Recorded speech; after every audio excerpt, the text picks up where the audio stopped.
Welcome to this learning platform, and today we have some adverb to discuss. Generally, usually, always, often and sometimes. हम जब normal language में इन adverbs को use करते हैं, actually these adverbs are adverbs of frequency. मतलब कोई काम हम कितना फ्रिक्वेंटली करते हैं उसके अकॉर्डिंग हमें इन एडवर्ब्स को यूज करना होता है. बट हम लोग करते क्या है कि हम लोग जहाँ भी हमें ठीक लगता है, हम जहाँ जनरली यूज करना होता है वहाँ हम यूजुअली भी बोल देते हैं, यहाँ वहाँ हम कई बार समटाइम्स भी बोल देते हैं, कई बार हम ऑफन बोलते हैं, कई बार हम ओकेजनली बोलते हैं. लेकिन इन एडवर्ब्स का यूज डिपेंड करता है कि हाउ मेनी टाइम्स और what is the frequency of that work. मतलब कोई काम हम कितनी बार करते हैं. कोई काम हम डेली करते हैं तो वो ऑलवेज में आएगा. कोई काम हम ओकेजनली करते हैं तो वो ओकेजनली में आना चाहिए कि कभी कभी उसको करते हैं. लेकिन उसका रेशियो क्या होना चाहिए कि हम किस फ्रीक्वेंसी पे कौन से वर्ड को यूज करें. That is the today's motive of today's video. So आज हम वही पढ़ेंगे कि कैसे इन एडवर्ब्स को हम राइटली यूज करें और कहां इनको यूज करना है. Although I will give an idea कि जैसे 100% कोई काम 100% अगर फ्रिक्वेंसी है किसी काम को करने की तो हम लोग क्या करते हैं, हम ऑलवेज का यूज करते हैं. That work is to be done daily. I mean 100% जिसकी फ्रिक्वेंसी है उस काम के होने की. ये जो मैं परसेंटेज आपको बोल रहा हूँ 100%, 90%, 80% जो मैं बोलूंगा, दैट इज इंडिकेटिव कि हम किसी काम को समझ सकते हैं कि फ्रिक्वेंसी किसी काम की बहुत ज़्यादा है तब हमें क्या बोलना है, फ्रिक्वेंसी किसी काम की बहुत उससे थोड़ी कम है तब कैसे बोलना है. तो जिस काम की फ्रिक्वेंसी 100% हो, यानी कि उस काम को हम डेली बेसिस पे करते हो, या उस काम की फ्रिक्वेंसी कैसी हो 100% हम उनको मानते हो, उस काम में हम यूज करते हैं ऑलवेज.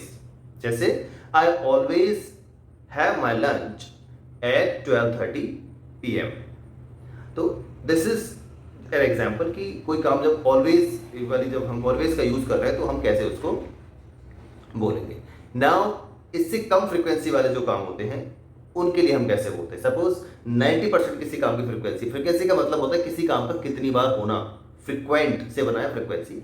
सो उससे कम फ्रीक्वेंसी वाले वर्क यानी कि 90% जिनकी फ्रीक्वेंसी ऑलवेज से कम फ्रीक्वेंसी वाला जो वर्क है उसमें हम यूज करते हैं यूजुअली का.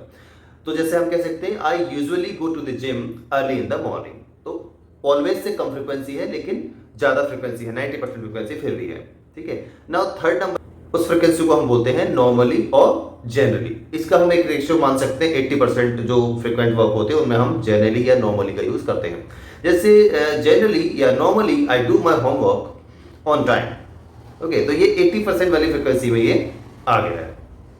अब इससे कम फ्रीक्वेंसी में कौन से वर्ड्स आते हैं. इससे कम फ्रीक्वेंसी में आपका आता है ऑफन, जिसको 70% हम मान सकते हैं कि ऑफन का मतलब इस वर्ड को ऑफन भी बोलते हैं और ऑफ्टन भी बोलते हैं. इसको प्रोनाउंसिएशन को लेके वो किसी दिन नेक्स्ट वीडियो में बताऊंगा क्या क्या इसमें डिफरेंस रहता है, कब कब इसमें चेंजेस आए प्रोनाउंसिएशन में. तो ऑफन का यूज हम लोग करते हैं 70% फ्रिक्वेंट काम मतलब जो वर्क होते हैं उसमें.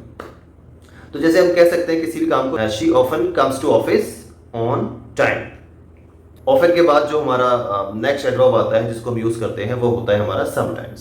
समटाइम में 50-50 वाले वर्क में हम समटाइम का यूज कर सकते हैं. किसी भी सेंटेंस या किसी भी ऐसे काम को जिसको हम 50-50 करते हैं और मतलब कभी करते हैं कभी नहीं करते, उसमें हम समटाइम का यूज करते हैं समटाइम्स.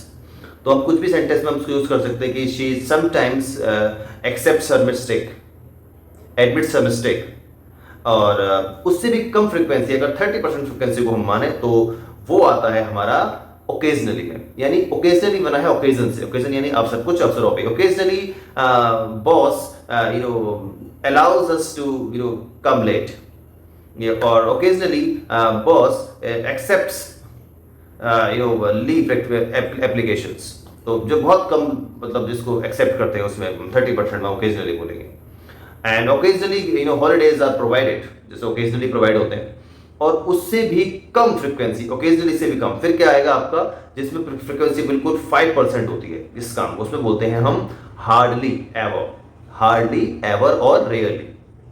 जैसे I hardly ever go for movies, I rarely appreciate Bollywood. तो ये हो जाता है कि ये हमारा किसमें आ जाता है, रेयरली में और हार्डली एवर में आ जाता है. और जो कभी नहीं होता that comes in never. I never accept blind modernization. So these were the adverbs जिन्हें हम राइट तरीके से कैसे यूज करें आज की वीडियो में हमने सीखा. So be connected and updated with educative sense and keep learning. Write English. and we will be learning together in the coming videos. Now, thanks for joining me. Have a good day. Good luck.